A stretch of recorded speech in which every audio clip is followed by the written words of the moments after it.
으뜸이신 예수님, 골로새서 1장 9절에서 14절에 있는 말씀입니다. 많은 사람들이 종교는 다 같다고 생각을 합니다. 그런 얘기 들어보셨죠? 불교나 유교나 천주교나 모든 종교는 다 같다고 생각하는데, 그러나 종교는 다 같은 것이 아니라 많은 차이를 두고 있습니다. 특히 모든 종교의 창시자는 이 땅에서 죽었습니다. 그러나 예수님만큼은 죽은 지 사흘 만에 부활하셨어요. 거기에 차이가 있는 줄 믿으시기 바랍니다. 평북 중강교회 주하령 목사님이 돌아가는 인생이라고 하는 설교 중에서 다음과 같은 말씀을 하셨습니다. 사람에게는 친구 세 가지가 있대요. 첫째, 가장 친한 친구는 돈이라고 했습니다. 금전, 재산. 두 번째, 친한 친구는 가족이요 친척이라고 했습니다. 세 번째, 별로 친하지는 않지만은 그래도 친구로 여기는 예수 그리스도가 세 번째 친구라고 합니다. 그러나 이 세상을 이별할 때에 첫째, 돈이나 금전이라는 친구는 내가 세상 떠날 때 번쩍만쩍한대요. 두 번째 친구, 친척이나 친구들은 통곡은 하지만은 하관이 끝난 다음에 뿔뿔이 헤어져서 자기 집으로 돌아가면 그것이 끝이랍니다. 세 번째 친구, 예수 그리스도는 나를 천국까지 인도하시는 가장 좋은 친구인데, 우리가 이 세상에서 이 세 친구를 사귀면서 다른 친구는 굉장히 중요하다고 느끼는데 예수님만큼은 그저 있으나 마나한 친구로 살아가는 성도들이 더러 있지 않는가 생각을 해봅니다. 요한복음 6장 40절에 내 아버지의 뜻은 아들을 보고 믿는 자마다 영생을 얻는 이것이니 마지막 날에 내가 이를 다시 살리리라 하시니라. 우리의 소망은 부활이에요. 우리의 소망은 하늘나라예요.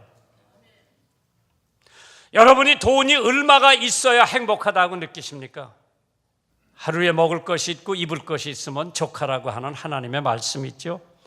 요한복음 10장 28절에 내가 저에게 영생을 주노니 영원히 멸망치 아니할 터이요 또 저 해를 내 손에서 뺏어갈 자가 없느니라. 내가 주님 안에 들어오면 마귀를 나를 뺏어갈 수가 없는 줄 믿으시기 바랍니다.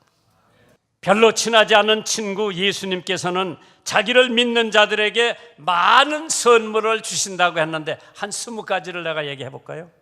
구하는 자에게 모든 것을 주신다고 마태복음 7장 7절에 구하라 그리하면 너에게 주실 것이요 찾으라 그리하면 찾을 것이요 문을 두드리라 그리하면 너에게 열릴 것이라고 했습니다. 무거운 짐을 벗겨주신다고 하셨죠. 마태복음 11장 28절에 수고하고 무거운 짐진 자들아 다 내게로 오라 내가 너희를 쉬게 하리라. 영생을 주신다고 했습니다. 요한복음 3장 16절 하나님이 세상을 이처럼 사랑하사 독생자를 주셨으니 이는 저를 믿는 자마다 멸망치 않고 영생을 얻게 하려 함이니라. 네 번째로 평안을 주신다고 했습니다. 요한복음 14장 27절에 평안을 너에게 끼치노니 곧 나의 평안을 너에게 주노라. 이 세상이 복잡하고 골치 아프고 근데 주님께서 우리에게 평안을 주신다고 그랬어요. 내가 주는 평안은 세상이 주는 평안 같지 아니하리니 너희는 마음에 근심도 말고 두려워하지도 말아라. 기쁨을 주신다고 했습니다. 요한복음 15장 10절에 너의 기쁨을 충만케 하려 함이니라. 그렇게 별 볼 일 없던 예수 친구가 얼마나 나에게 많은 선물을 주시는지 여섯 번째 선물은 로마서 8장 1절에 있죠. 그러므로 이제 그리스도 안에 있는 자에게는 결코 정죄함이 없느니라. 하나님께서 내가 지은 죄를 정죄하지 않는다는 거지요. 유죄가 아니라 무죄로 인정해 주신다는 거예요. 성령을 주신다고 약속하셨습니다. 보혜사 곧 아버지께 내 이름으로 보내실 성령을 너에게 준다고 요한복음 14장에 언급을 했죠. 거룩하게 해주신다고 그랬어요. 고린도전서 1장 2절에 곧 그리스도 예수 안에서 거룩해진다고 그랬죠. 아홉 번째로 하나 되게 해주신다고 그랬죠. 열 번째로 죄를 사해 주신다고 그랬죠. 11번째로 기업을 주신다고 했습니다. 에베소서 1장 11절에 모든 일을 그 마음의 원대로 역사하시는 자의 뜻을 따라 우리가 예정을 입어 그 안에서 기업이 되셨느니라. 12번째 지켜주신다고 그랬어요. 빌립보서 4장 7절에 그리하면 모든 지각에 뛰어난 하나님의 평강이 그리스도 예수 안에서 너의 마음과 생각을 지켜주신다고 그랬어요. 13번째 능력을 주신다고 그랬죠. 빌립보서 4장 13절에 내게 능력 주시는 자 안에서 내가 모든 것을 할 수 있다고 했어요. 14번째로 부족함이 없도록 해주신다고, 너의 모든 쓸 것을 채워주신다. 어떻게? 하나님의, 예수님의 풍성한 대로. 15번째, 우리를 택해 주셨다고 그랬죠. 에베소서 1장 4절에 곧 창세 전에, 세상이 생기기 전에 그리스도 안에서 나를 택하사 우리로 사랑 안에서 그 앞에 거룩하고 흠이 없게 하신다고 그랬어요. 나는 이런 성경을 볼 때마다 가슴이 울려요. 생명의 면류관을 주신다고 야고보서 1장 12절에 약속을 했죠. 시험을 참는 자는 복이 있도다. 이것에 옳다 인정함을 받은 후에 주께서 자기를 사랑하는 자들에게 약속하신 생명의 면류관을 얻을 것이라고 했습니다. 예언할 말씀을 주신다고 베드로후서 1장 19절에 언급을 하셨고, 지위를 주신다고 에베소서 2장 6절에 예수 안에서 함께 하늘에 앉혀주신다고 했죠. 19번째로 보호해 주신다고 했습니다. 능히 너희를 보호하사, 유다서 1장 24절이죠. 마지막으로 우리를 왕노릇하게 해주신다는 선물을 주신다고 그랬어요. 요한계시록 22장 5절에 다시 밤이 없겠고 등불과 햇빛이 쓸데없으니 이는 주 하나님이 저에게 비추심이라 저희가 세세토록 왕노릇 하실 것이라. 이 많은 것 중에서 가장 귀하시 있다면 첫째로 주님께서 해주신 것 중에서 우리를 구속해 주셨어요. 구속이 뭐냐? redemption, 다시 샀다고 하는 뜻이죠. redeem, 나를 다시 구속했다고 하는, 나를 다시 용서해 주시고 나를 다시 claim 했다는 얘기죠. 그 대가는 십자가의 보혈을 주심으로 속죄함이 가능하다고 했습니다. 그래서 오늘 본문 골로새서 1장 14절에 그 아들 안에서 우리가 구속, 곧 죄사함을 받았다. redeem, 하나님이 나를 다시 사셨어요. 돈 주고 사셨어요. 그 돈이 뭐냐? 예수님의 피요. 그가 우리를 대신하여 자신을 주심으로 모든 불법에서 우리를 구속하시고 우리를 깨끗게 하사 선한 일에 열심하는 친백성이 되게 하려 하심이니라. 왜 이러한 말씀을 보고 감동을 안 받는지 모르겠어요. 주님이 나를 다시 사셨어. reclaim, redeem. 그 값이 얼마냐? 예수님의 보혈이요, 예수님의 피요. 피 흘림 없이는 사함이 없다고 그랬습니다. 우리는 돈 주고 살 수 있는 게 있죠. 시간도 우리가 줄 수가 있고 노력도 우리가 줄 수 있으나, 그러나 자신이 준다는 것은 여간 힘든 일이 아닙니다. 연어 및 기타 동물들은 새끼를 위해서 자기가 희생을 합니다. 썩지 않는 것으로 우리를 구속하셨다고 그랬어요. 베드로전서 1장 18절에 너희가 알거니와 너의 조상의 유전한 망령된 행실에서 구속된 것은 은이나 금같이 없어질 것이 아니요 예수 그리스도 보혈의 공로로 나를 주님께서 다시 사셨어.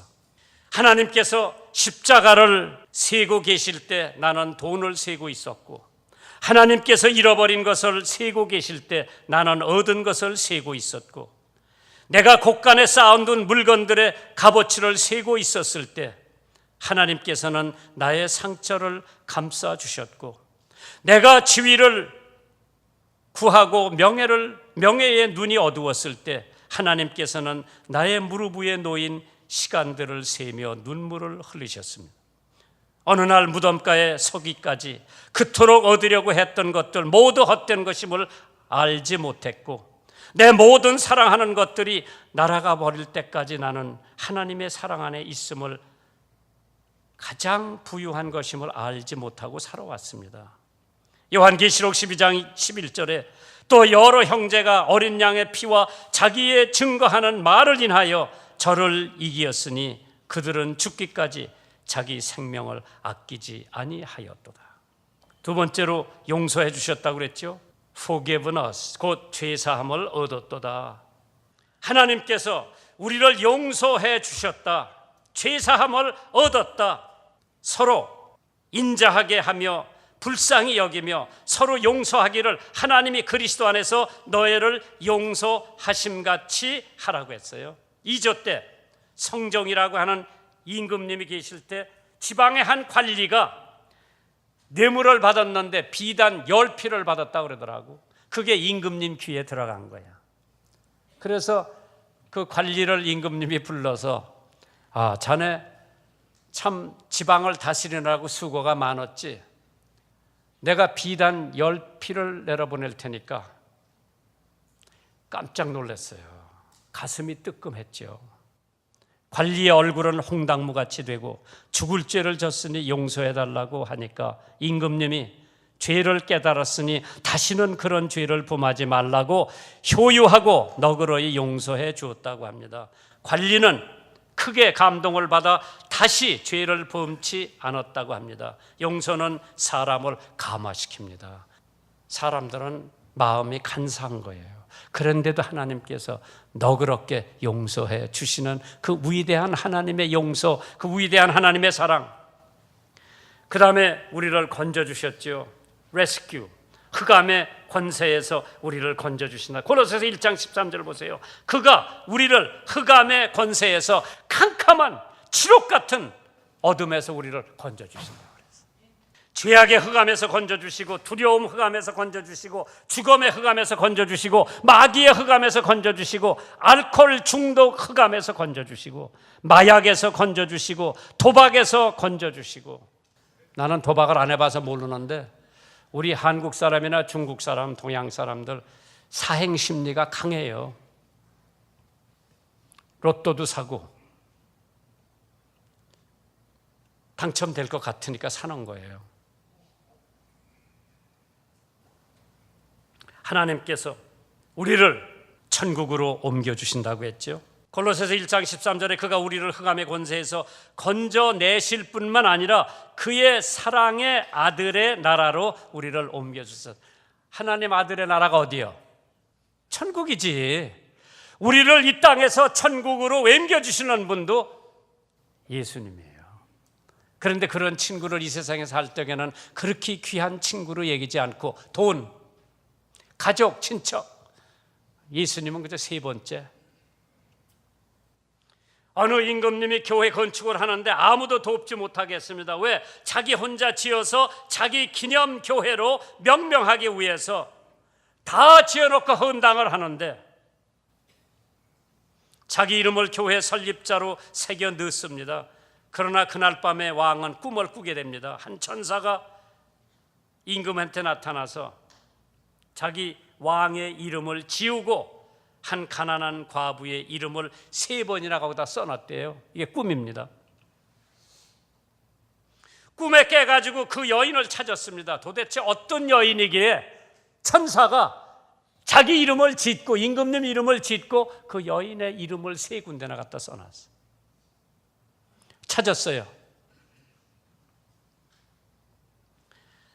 그 교회 건축을 하는데 네가 뭐를 했길래 내 이름을 짓고 내 이름을 거기에다가 써놓느냐 하니까 저는 주님을 사랑합니다. 이 교회를 짓는데 돕고 싶었지만은 왕의 어명이 누구도 돕지 못하게 해서 집 나르는 말에게 먹이만 좀 주었습니다. 그래서 왕은 자기 이름을 빼고 그 가난한 과부의 이름을 거기다 넣으라고 명령을 했다고 합니다. 참 신기하죠? 하나님은 모든 것을 다 기록해놓고 계십니다. 두 번째로 주님께서 지금 해주실 수 있는 것이 무언가 한번 생각을 해봤어요. 골로새서 1장 9절입니다. 이로써 우리도 듣던 날부터 너희를 위하여 기도하기를 그치지 아니하고 구하노니 너희로 하여금 모든 신령한 지혜와 총명의 하나님의 뜻을 아는 것으로 채우게 하시고 지혜와 총명을 채워 주실 수 있는 분이 주님이에요. 지혜를 구하면 주신다고 그랬죠. 야고보서 1장 5절에 지혜가 부족하거든 모든 사람에게 후히 주시고 꾸짖지 아니하시는 하나님께 구하라 그리하면 주신다고 그랬어. 지식은 학교에서 배우지만은 지혜는 하나님으로부터 오는 줄 믿으시기 바랍니다. 우리 어머니는 국민학교도 못 나왔는데 지혜는 있으시더라고요. 며느리한테 광열쇠를 맡기지 않고 당신이 광열쇠를 가지고 있는 거라. 왜? 열쇠 식구를 먹이려니까 아껴 써야지. 모든 거 아껴야죠. 내가 어려서 봤어. 우리 형수님이 참기름 많이 쓴다고 엄마한테 막 얼마나 야단 맞았는지 몰라. 깨소금 많이 쓴다고 야단 맞았지. 왜? 열쇠 식구를 겨울을 낮에니 아껴 쓰지 않으면은 쌀독이 독이 나고 보리쌀이 독이 나고 그러면 먹을 게 없으니까. 그건 학교에서 배운 게 아니라 하나님이 주시는 지혜예요. 엄마들이 그 아기 키우려는 거 학교에서 배웠어? 엄마 모성이 하나님이 주신 지혜로 아기 키우는 거예요. 열나면 해열제 먹여야지. 우유 먹이는 것보다 모유 먹이는 게 낫대죠. 지혜요 이게 다. 솔로몬이 왕위에 올랐을 때 하나님이 물어봤어요. 내가 너한테 뭐 선물들 주고 싶은데 뭐 주래? 그러니까 웬만한 사람 같으면 돈 달라고 그랬을 거고 권력 달라고 그랬을 거고 지혜로운 마음을 종에게 주사 주의 백성을 재판하여 선악을 분별하게 하옵소서. 이것이 솔로몬이 구한 거예요. 그러니까 하나님이 뭐라고 그랬어? 네가 재물을 구하지 않고 오래 사는 거 구하지 않았으니까 내가 너한테 구한 것도 주지만은 너에게 재물도 주고 네 생명을 오래 살도록 수도 준다고 그랬어요.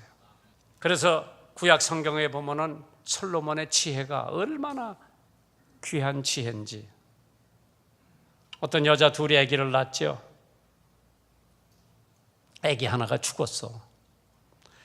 그런데 이쪽 죽은 자 엄마가 자기 아기를 이쪽 엄마한테 갖다 놓고 그 산 아기를 자기한테 갖다 놓고 그 다음날 아침에 싸움이 벌어진 거예요.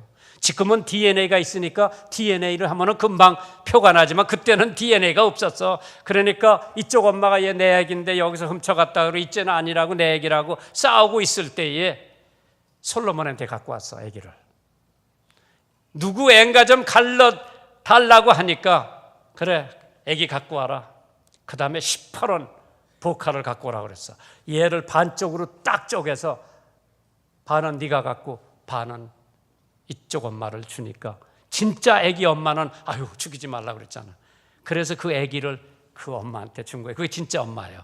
죽이지 말라고 하는 엄마가 진짜 엄마인데 이쪽 엄마는 그래 쪼개라고 그랬어. 그게 지혜예요. 그건 학교에서 배운 게 아니에요. 하나님이 주시는 지혜.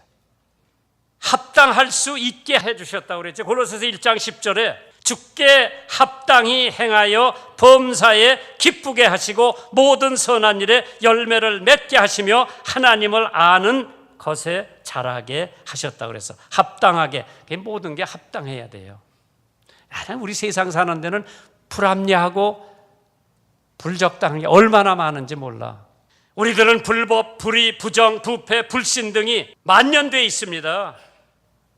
그러나 주님을 믿고 정직, 정의, 정상, 정도로 살아가야 되는데 믿는 자들이 올바로 살 수 있고 믿는 자들이 정직하게 살 수 있고 믿는 자들이 이웃을 사랑하며 살 수 있고 믿는 자들이 남을 나보다 낮게 여기며 살 수 있고 믿는 자들이 감사하며 살 수가 있죠. 바로 에녹이 그런 사람이에요. 에녹이 하나님과 동행하더니 하나님이 그를 데려가심으로 세상에 있지 아니하더라. 하나님하고 동행한 에녹이 마음이 맞아야 동행합니다. 목적이 같아야 동행이 됩니다. 방향이 같아야 같이 갑니다. 뜻도 같아야 됩니다. 신뢰성도 있어야 동행이 가능합니다. 다윗, 다니엘, 바울, 욥, 요한 이런 모든 사람들이 주님과 함께 동행을 했습니다. 주님의 뜻에 부합된 사람들이에요. 로마서 6장 4절에 그러므로 우리가 그의 죽으심과 합하여 침례를 받음으로 그와 함께 장사되었나니 이는 아버지의 영광으로 말미암아 그리스도를 죽은 자 가운데서 살리심과 같이 우리도 또한 새 생명 가운데 행하게 하려 함이니라. 선한 열매를 맺게 한다고 그랬죠. 주께 합당히 행하여 범사에 기쁘시게 하고 모든 선한 일에 열매를 맺게 하신다고 했습니다. 하나님께 선한 열매를 맺으면 영광이 되는 법입니다. 성령의 열매가 갈라디아서 5장에 있는데 오직 성령의 열매는 사랑, 희락, 화평, 오래 참음, 자비, 양선, 충성, 온유, 절제라고 그랬어요. 9가지 열매를 맺는다고 그랬어요. 그리스도 안에 거해야 그러한 열매가 맺어진다고 그랬죠. 요한복음 15장 16절에 너희가 나를 택한 것이 아니요 내가 너희를 택하여 세웠나니 이는 너희로 가서 과실을 맺게 하고 또 내 과실이 항상 있게 하여 내 이름으로 아버지께 무엇을 구하든지 다 받게 하려 함이니라. 무리라고 하는 사람을 누가 전도했느냐? 신발가게 점원이 전도했죠. 에드워드 킴볼이라고 하는 사람이 전도했죠. 빌리그램 같은 거성을 누가 전도했느냐? 모르카이 햄이라고 하는 사람이 전도를 했습니다. 기쁨의 인내를 하게 해주신다고 골로새서 1장 11절 마지막 절에 나왔잖아요. 기쁨으로 모든 견딤과 오래 참음에 이르게 하신다고 그랬지요. 참기 힘든 일이 얼마나 많습니까? 따지기 잘하는 사람, 섭섭이가 잘 들어가는 사람, 유명한 악성 베이토븐 32살에 가장 슬픈 편지 한 장을 씁니다. 그것은 스스로 자기가 미리 써놓은 유언서였습니다. 그것은 대부분 그 재산을 물려줌에 대해서가 아니라 그의 삶에 대한 원한이 쓰여져 있었던 글이었습니다. 어떻게 썼느냐? 나는 6년 동안 나아질 거라고 희망 속에 살았다. 하루하루 절망의 연속이었다. 나는 귀머거리가 되었다. 잠시 후면 나의 삶을 마감하게 될 것이다. 이 불우한 존재여. 그렇게 써놨죠. 다시 눈물로 하나님 앞에 기도하고 나서 다시 쓰게 됩니다. 오 하나님이여, 불우한 인생을 마치기 전에 온전한 기쁨 날을 허락하여 주옵소서. 단 하루만이라도 기쁨을 만끽하게 하여 주시옵소서. 내 영혼, 내가 작곡한 이 음악을 단 하루만이라도 깨끗한 귀로 들어볼 수 있게 해 주시옵소서. 그로부터 24년이 지납니다. 베토벤은 비엔나의 가른터 극장에 서 있었습니다. 슐러의 기쁨의 송시, 오케스트라가 반주에 맞춰서 합창을 하자 수많은 청중은 제9번 교향곡의 첫 번 연주에 환호를 지르면서 일어나 박수갈채를 보냈습니다. 그것은 진실로 기쁨의 폭발이었다고 합니다.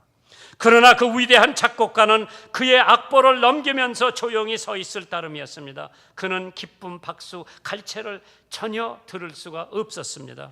그의 생애에 대한 쓰라린 불평 후 24년이 지나서야 비로소 기쁨을 상징하는 교향곡을 작곡할 수가 있었다고 합니다. 그것은 그가 치유되었기 때문이 아니었습니다. 사실상 그는 이전보다도 더욱 철저하게 소리의 세계로부터 단절된 상태였습니다. 좋은 상태로 바꿔 놓았던 것은 그에게 일어났던 것이 기인된 것이 아니었습니다. 그 차이는 그의 내부에서 일어났던 것이었습니다. 그는 혼자서 악보를 넘기면서 마음으로부터 노래를 들었습니다. 내면에 오는 기쁨, 신비로운 것이고 다만 나만의 것이었다고 행복을 느껴봤습니다. 하나님께서 우리에게 감당할 수 없는 불행이 닥쳐온다 하더라도 그 하나님이